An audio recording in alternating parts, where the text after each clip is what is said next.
Good afternoon, everybody. DJ Styles here at Custom Corpses. Okay, I'm not doing this live because I think you need the 4K. You need it to be 4K to see the detail. So we're going to upload it. Hopefully, well, YouTube's always going to give me 4K anyway. So what we have here is you get Home Depot. I forget. I don't even know what it costs now because I bought these a couple years ago. But I've had them for a long time. This is 7 ml. It's right here. 7 ml is the thickness of the plastic. And each one of these rolls is like 9 feet by 12 foot. Man, it's crazy. You can really do a lot with each one of these rolls. And what I'm here to show you right now is how to make texture scabs for your wall. As you can see, I've already started some of these. And I made some ones yesterday that they were too small. I think I needed to go bigger, and I'm going bigger. So let's get this going just to show you how this is done. Now, when I take out a roll, I'll take out a section about that long, and I'll cut it right off of one of these rolls, and then I'll open it all the way up, and then I'll scrunch it. I'll scrunch it all up so it's nice and wrinkly.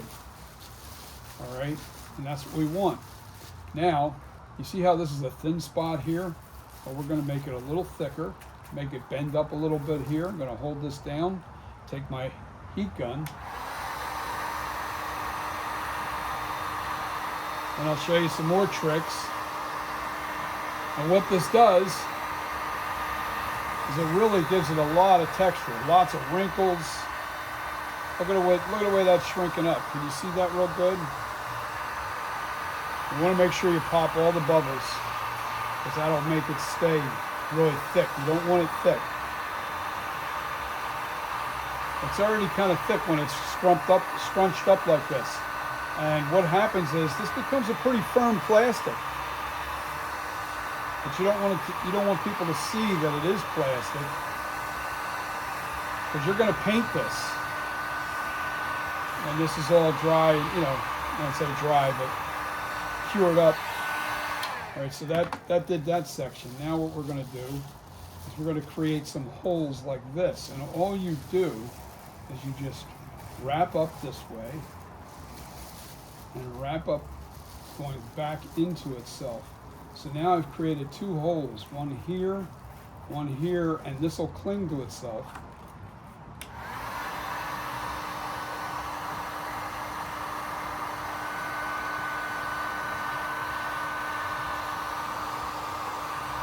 It'll cling to itself. Now what I'm doing is I want to make sure that these are really flattened out. I don't want this, I want to make sure all this sticks to itself. And you'll see as this process goes, see how it's going further, shrinking down more and more and more. That's what we want.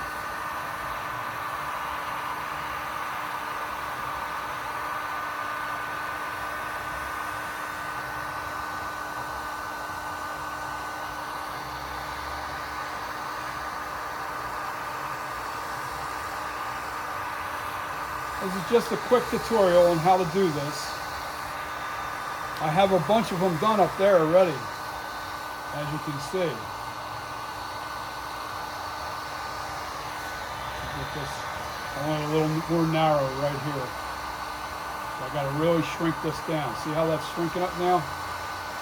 I got it set on high. Hold on, I'm not sure if I'm in camera sight.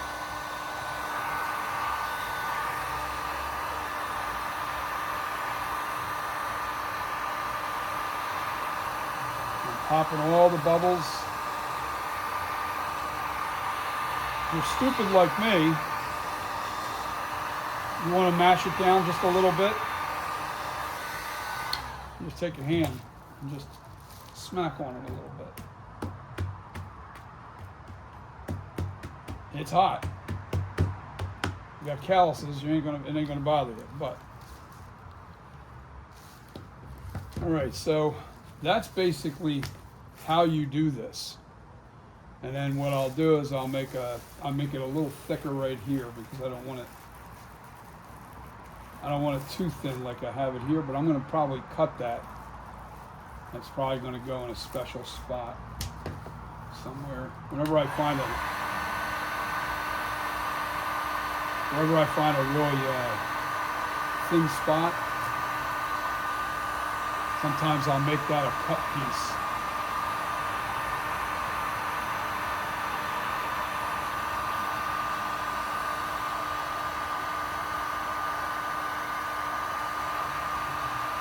Crazy, man. You could really do some wild stuff if you know how.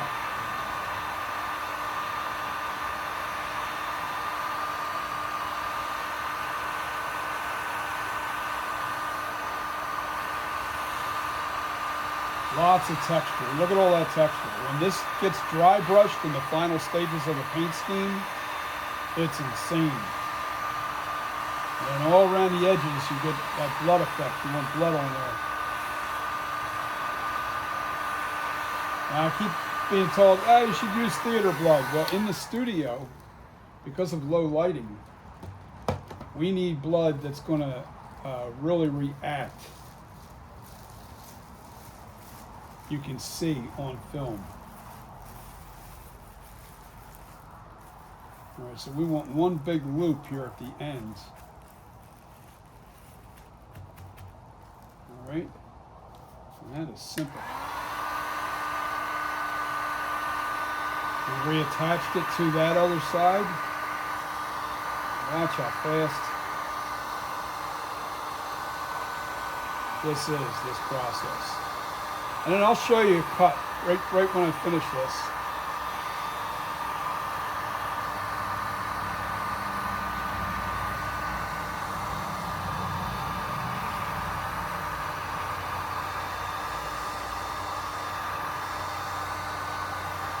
Now what I usually do to make sure there's no air bubbles on the other side of this,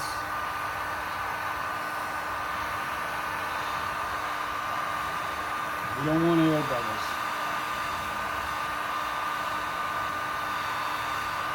And a lot of texture.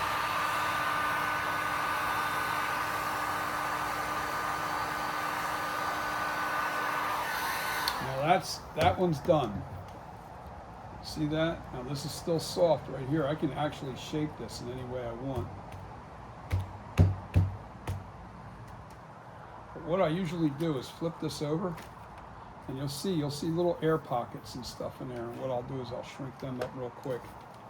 Start down here. So you can see it. You'll see the, I don't know if you can see it. Let's do it to this section. You'll see this little pocket of air in there. See it?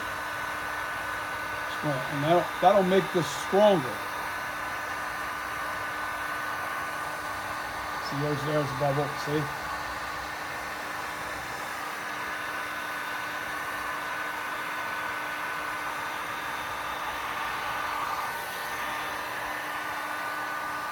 Get rid of them bubbles.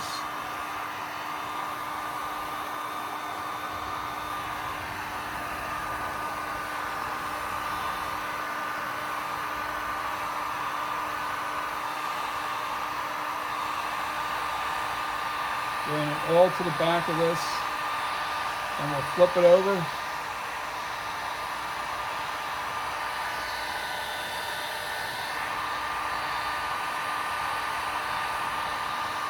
And I'll cut one piece just to show you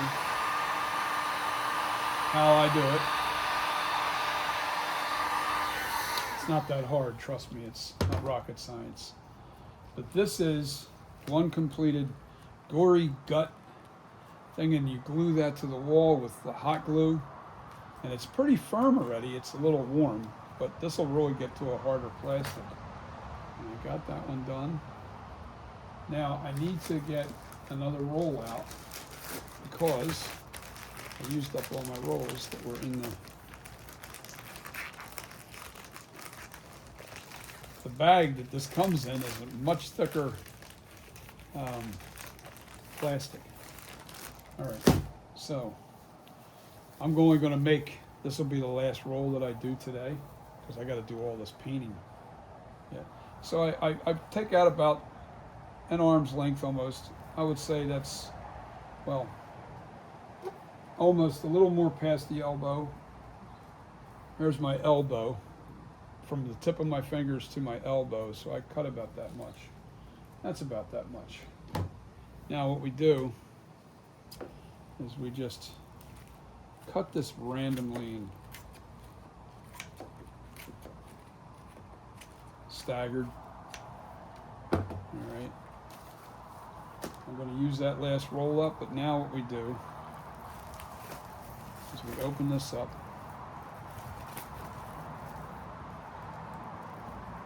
Sometimes finding the right end here is tricky, but we're going to open this up anyway. There we go. Just open it completely up. We want all the folds out of it.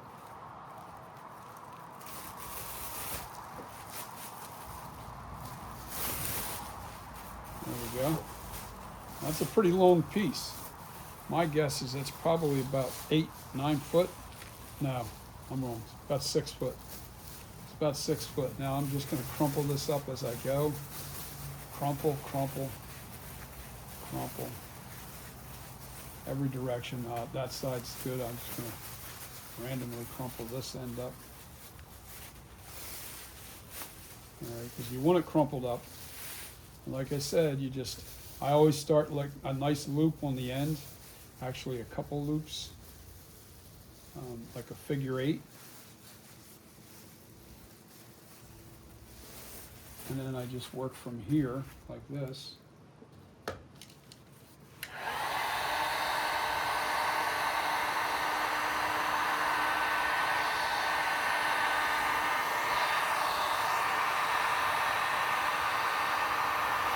That's pretty thin end, which is okay because that could be on the bottom, could be on the top. It doesn't matter. You want it random. You don't want to make these things all the same. Like this here is going to be thicker, which is good. Tuck that in.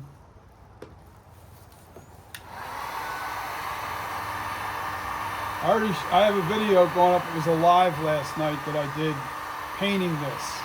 And I put the base coat. I'm going to do another video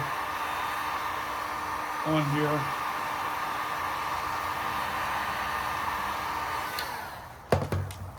That will give us the full effect.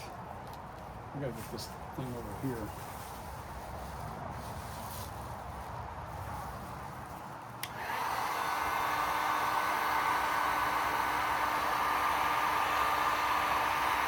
I'll do this last one,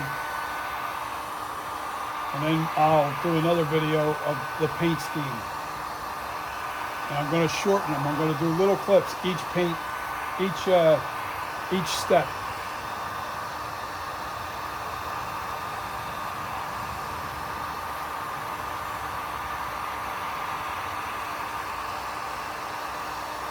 These are so cool to put on the wall because it really gives you the texture. Damn it. Flip on me.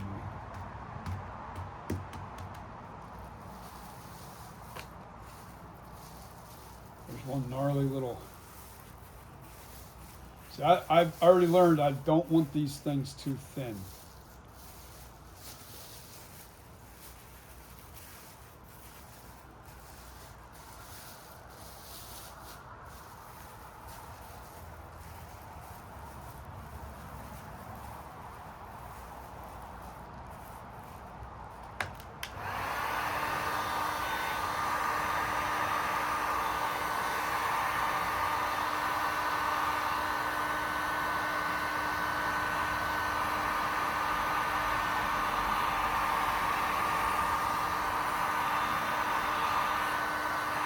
So I buried my holes. That's okay, I got one over here, that's working.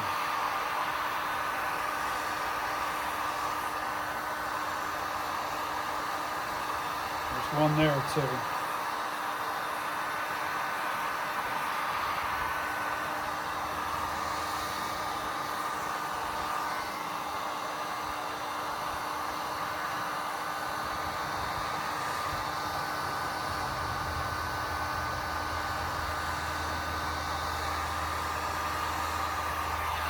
don't know if you guys are in frame.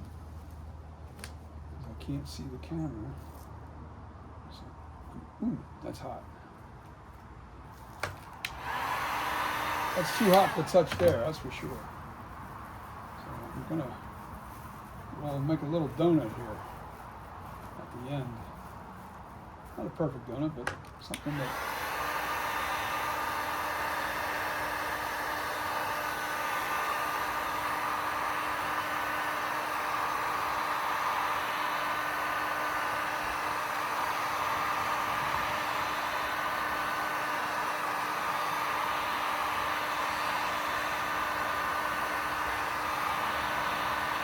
that actually turned out pretty good. I like it. Random, baby, random. That's where we're at. Now flip this over. Man, that side's really gooey and hot. Take all the air bubbles out. This one don't have a lot.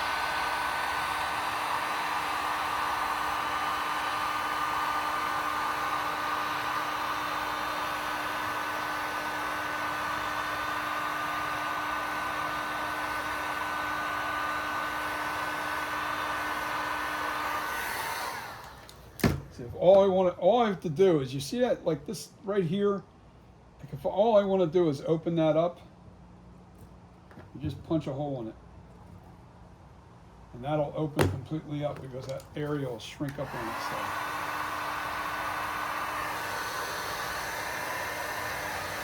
Oh, probably got to flip it over.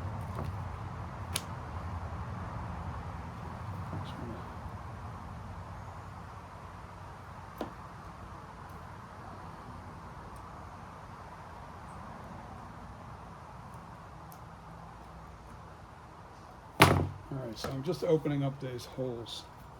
I'll show you.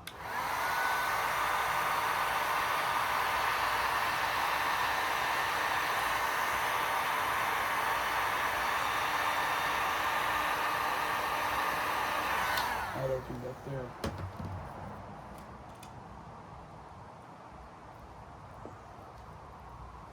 That'll work.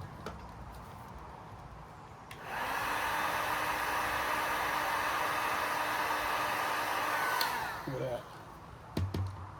Now we just let this dry up, firm up a few seconds. This side's already firm, this side's still, there's a bubble right there. There we go. Okay, that's it. That's tutorial on how to make wall scabs. You know, if that's what you're into. And then what you do is you take your bead of hot glue. I usually use a black glue stick, and I'll bead the glue all the way around the edge of it, so it sticks to the wall nice and firmly. You know, this side would be, well, this side would be the paint side. This side's the paint side. This side is the glue side, the side that was on the table. And then you just glue that right to the wall. Done deal. That's already firmed up. All right, guys, that's the tutorial on how to make a bunch of wall scabs. That's what I call them. I don't know what you would call them, but they're gory and they're cool. Hope you enjoy it. Hope this helps you gore up your haunt. You can do a haunt doing this, making your walls. You can even glue these to plastic walls if you're doing plastic walls. You know, this stuff's cheap. It's a cheap effect. Paint alone sometimes doesn't cut it. You need that texture. All right, guys, peace. See you on the next video.